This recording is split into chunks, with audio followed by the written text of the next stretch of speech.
You break something, maybe a tool, maybe a cup handle. What's the first thing you reach for? Glue.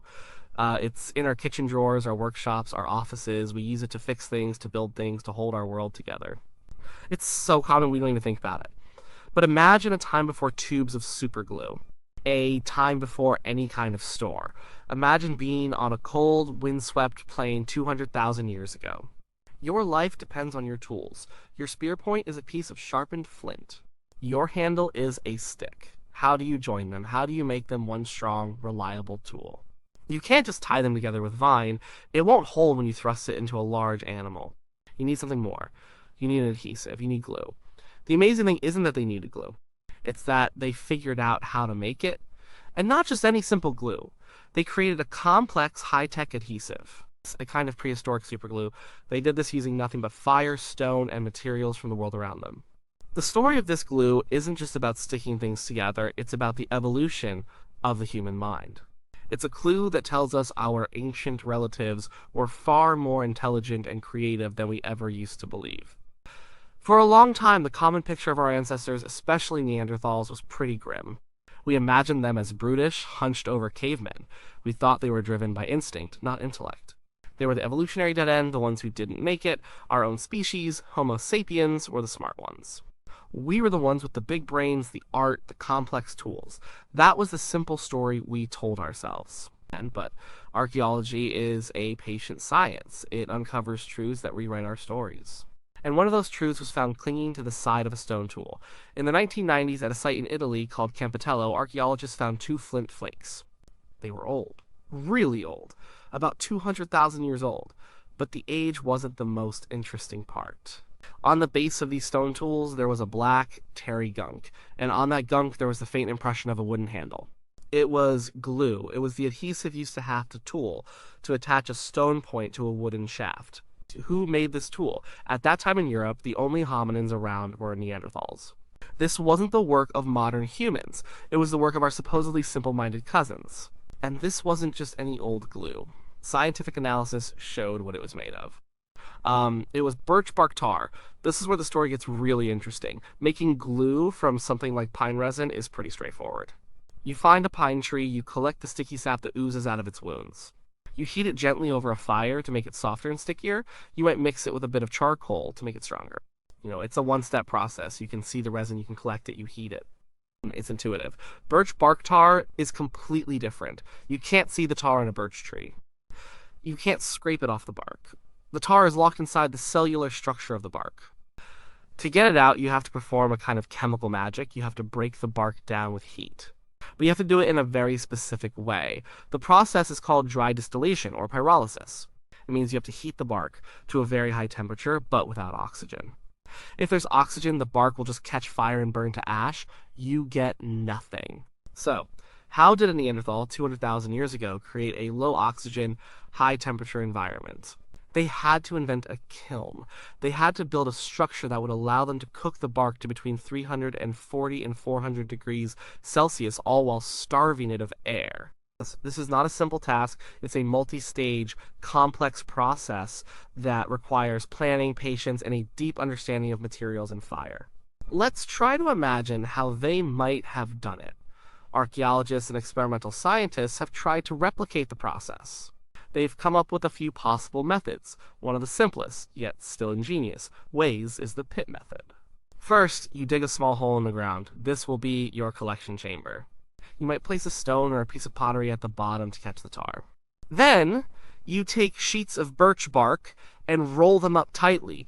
You pack these rolls into the hole, standing them on end. You need a lot of bark. Then you have to cover the whole thing. You place large stones or a flat piece of bark over the top of the pit, sealing it as best you can. You cover that with earth, leaving no gaps for air to get in. Now, you build a big fire on top of the buried pit. The heat from the fire soaks down through the earth and into the bark below. Because the pit is sealed, there's no oxygen. The bark can't burn. Instead, it starts to bake. The intense heat breaks down the complex molecules in the bark. A thick, black, oily tar begins to ooze out. It drips down and collects in the bottom of the pit. This whole process takes hours. You have to manage the fire carefully. It has to be hot enough for long enough. But Not so hot that it destroys everything. You have to wait. You can't see what's happening underground. You have to trust the process. You have to have learned from past experience or from being taught that if you do all these steps correctly, you will get something useful at the end. Finally, after the fire has died down and the ground has cooled, you can carefully dig it all up. You remove the layer of earth, the cover stone.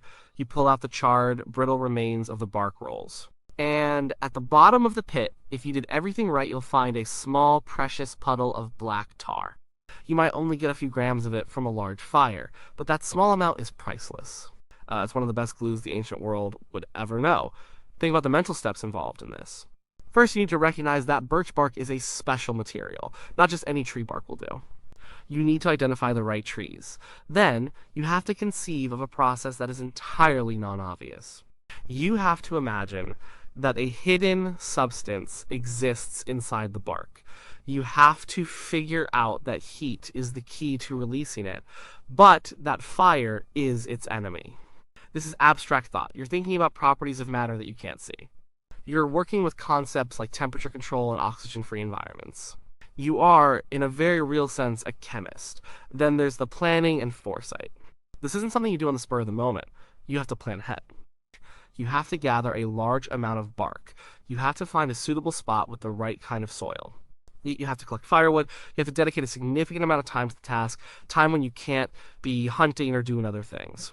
This requires a level of executive function that we normally associate only with modern humans. You need to have a goal in mind and follow a sequence of steps to achieve it.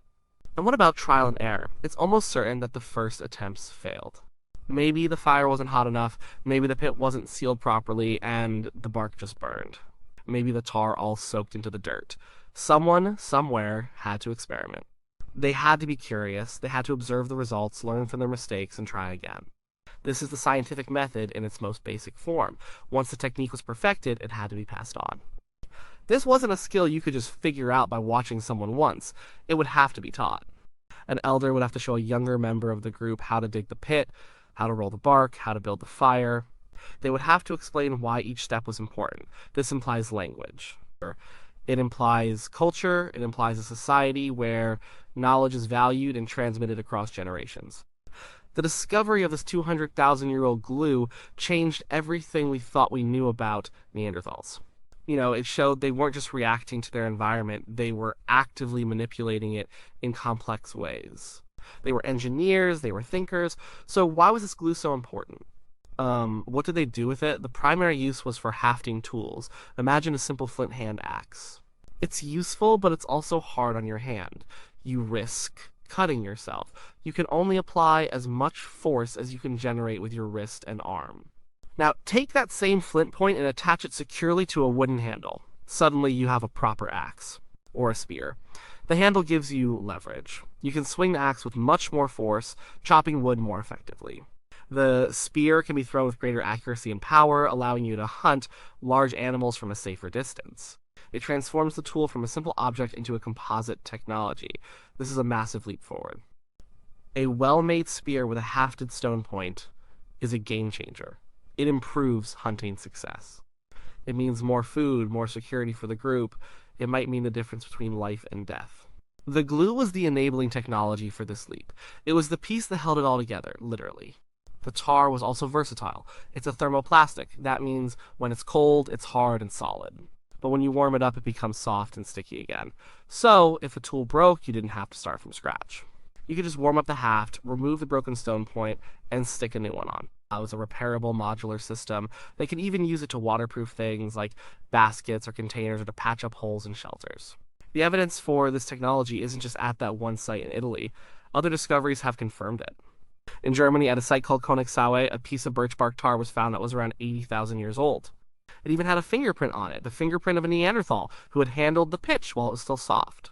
It's an incredibly personal connection to the deep past. It's a reminder that these weren't just abstract hominins, they were individuals with hands and minds, solving problems in their daily lives. More recently, scientists at a site called Zandmotor in the Netherlands found a stone tool with birch tar adhesive that also had small fibers mixed in. This suggests they were even refining the recipe. Just like a modern engineer might add fiberglass to a resin to make it stronger, this Neanderthal may have added plant fibers to the tar to improve its binding properties. This shows another level of sophistication. They weren't just following a recipe, they were improving it. This whole discovery forces us to ask bigger questions. If Neanderthals were this smart, why did they go extinct? Why are we here and they are not? The old simple answer was that we were smarter and we outcompeted them. But the evidence of the birch tar glue complicates that. It shows that the cognitive gap between us and them might not have been as wide as we thought. They were capable of complex thought, planning, and innovation. Perhaps their disappearance was more about other factors. Maybe it was climate change, maybe it was a slightly lower birth rate or a higher mortality rate over thousands of years. Maybe it was just bad luck. But we can no longer say it was because they were too stupid to survive. They survived for hundreds of thousands of years through brutal ice ages in a very harsh environment. They did it with their strength, their cooperation, and their intelligence. An intelligence that was capable of inventing the world's first synthetic material. It's also important to remember that Neanderthals weren't the only ones using adhesives. In Africa, early Homo sapiens were also making their own glues around the same time period. At sites in South Africa, there's evidence of them using a mixture of resin from yellowwood trees and red ochre. They heated this mixture to create a compound adhesive that was also used for hafting. This shows something fascinating about human evolution. It suggests that different groups of early humans, in different parts of the world, were independently facing similar problems and coming up with similarly brilliant solutions. The need to create better tools was a universal driver of innovation. Whether in Africa or Europe, the human mind was working on the problem of how to stick things together. The specific materials were different, dictated by the local environment, but the cognitive process, the ingenuity, was the same. The story of how ancient people made glue is a window into their minds. It's easy to look at a flint arrowhead in a museum case and see it as just a rock. But when you see the black residue of glue at its base, you have to see it differently. You have to see the whole process behind it. You have to imagine the person who gathered the bark, the person who dug the pit, the person who tended the fire for hours, patiently waiting. You have to see the transfer of knowledge from one generation to the next. You realize that this small, simple-looking object is the end product of a long chain of complex behaviors.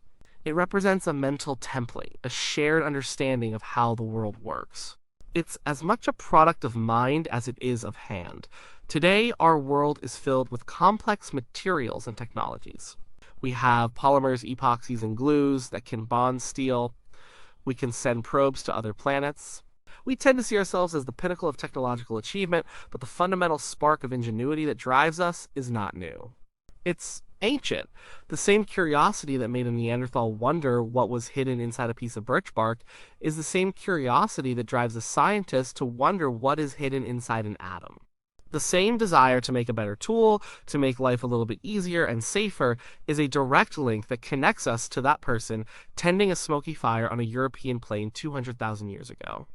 They didn't have our language, our science, or our global network of information. They had only their own minds, their own hands, and the natural world around them. And with that, they figured out how to rearrange matter. They took a simple piece of bark and, through a sophisticated process, transformed it into something entirely new. A synthetic material with properties that the original material did not have.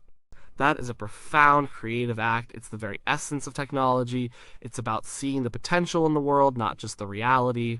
And it tells us that the journey of human intelligence is far older and more complex than we ever imagined.